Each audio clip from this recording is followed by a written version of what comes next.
January 1980, Lusaka, Zambia. A city of over 500,000 people going about their lives. But somewhere in that city, moving through crowds, blending in, looking completely ordinary, is a man who has already killed, and who will kill again, and again, and again, for 9 straight months. One woman, every single week. By the time it was over, 29 women and girls were dead. The youngest was 10 years old, and the world has almost completely forgotten about it. January 5th, 1980. It was the school holidays. A group of boys were playing football on the grounds of Lusaka Boys Primary School when they found her. Her name was Grace Shambilu. She was 21 years old. Grace had traveled from Sinazongwe on January 2nd, heading to Kitwe, where she was due to attend interviews at the Zambia Institute of Technology. She had stopped briefly in Lusaka to deliver a letter to her brother. She never made it back to the station. Her semi-decomposed body was found dumped at the football ground. She had been raped and strangled. Evidence suggested she had been killed elsewhere and her body moved. 1 day later, January 6th, Woodlands Police Station received another call. Another young woman found near Chitukuku Road, raped and strangled, unidentified. 2 bodies, 2 days apart. The police assumed it was a coincidence. It was not. By the end of January 1980, the bodies kept appearing. Always women, always young, between the ages of 10 and 32, always found in secluded areas, bushes, roadsides, patches of wasteland in what are now some of Lusaka's most developed neighborhoods.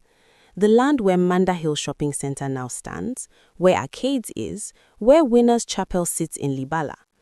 These are places Lusaka residents walk through every single day. They were once dumping grounds for a serial killer. By the end of January, investigators finally connected the murders. The same method, the same profile of victim, the same pattern of luring women from bus and railway stations. They were dealing with one killer, and they had absolutely no idea who he was. The Zambian press named him the Lusaka Strangler, and almost immediately the city changed.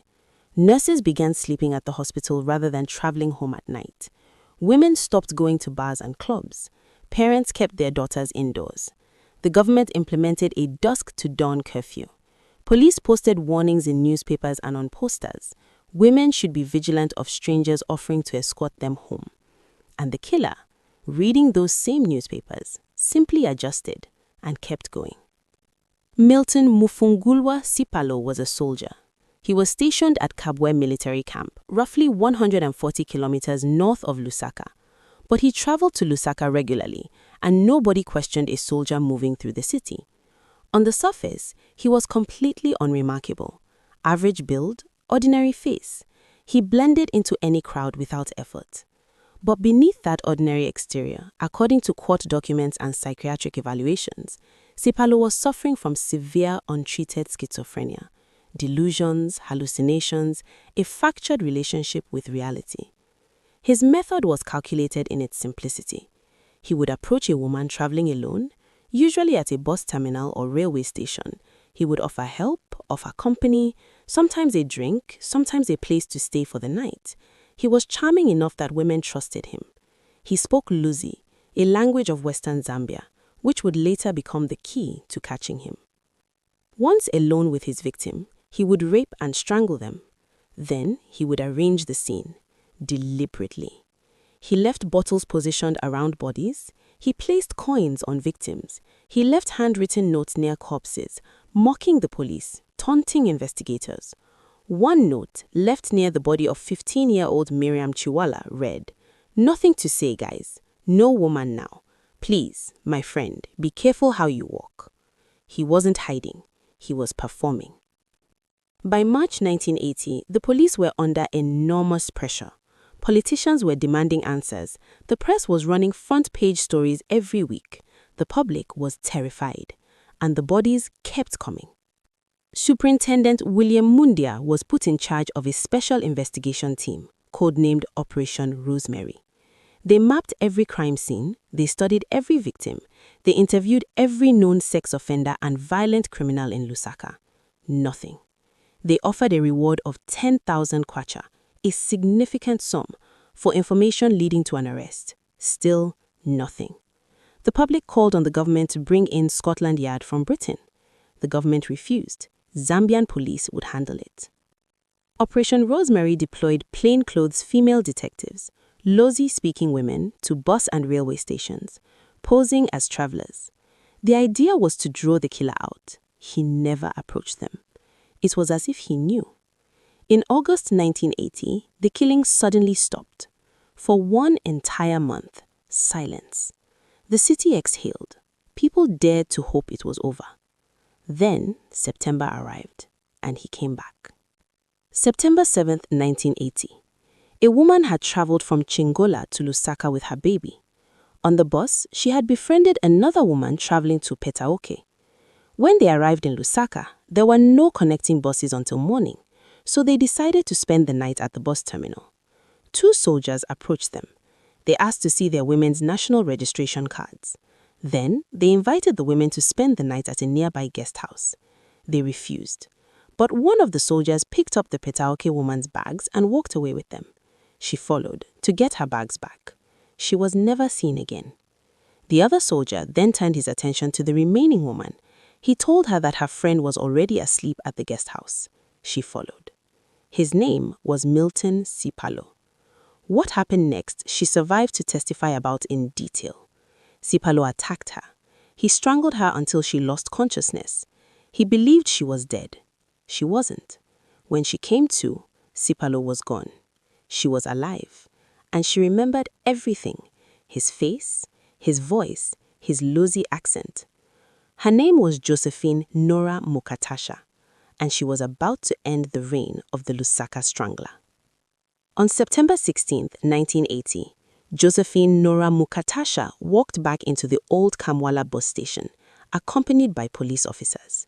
They had set a trap, and within short time, she saw him. Milton Sipalo was standing in the crowd exactly where he always was, waiting for his next victim. She identified him immediately, not just by his face, by his voice, by his Lozi accent. Sipalo was arrested on the spot. When police searched his home, house number 23, Arakan Barracks in Lusaka, they found personal belongings of 9 of his victims, items he had kept as trophies: Regina Munanga, Maggie Mwanza, Mary Chisanga, Rosemary Mufula Chuma, Frida Nukube, Regina Mumba, Miriam Wale, Milian Chipeta, Agnes. 9 women reduced to objects in a soldier's home. Lusaka exhaled. It was over, or so they thought. 3 days after his arrest, on September 18, 1980, Milton Sipalo was being transferred to an interrogation room inside Lusaka's Central Police Station. He was still handcuffed. Somehow, in what would become one of the most controversial moments in Zambian police history, he broke free from the officers escorting him. He ran, not for the exit, for the roof. Handcuffed, he climbed to the top of Lusaka Central, the police headquarters of Zambia. Officers surrounded the building below. The fire brigade arrived. Crowds gathered in the street, staring up. For hours, police pleaded with him to come down. He refused. A Times of Zambia photographer named Luke Mwanza was in that crowd. He raised his camera and captured the moment Milton Sipalo, handcuffed, unrepentant and smiling, jumped. The photograph won an award. Sipalo was dead. And with him died every unanswered question. Why did he do it? Was there truly an accomplice? How many more victims were there that were never found? Nobody will ever know. The places where Milton Sipalo dumped his victims are now some of Lusaka's busiest locations. People shop at Manda Hill. They eat at Arcades. They worship at Winners Chapel, on the same ground where 29 women were left like they were nothing.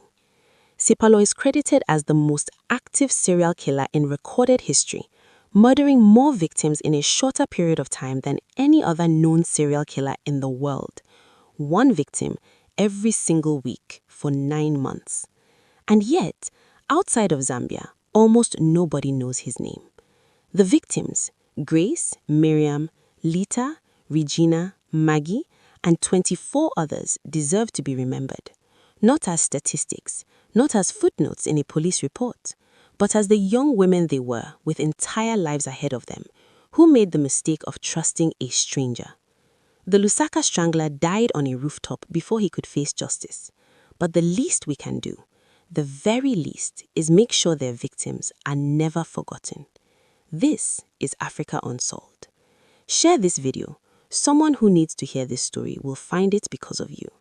Subscribe and turn on notifications. A new case drops every Friday. Their stories will be told.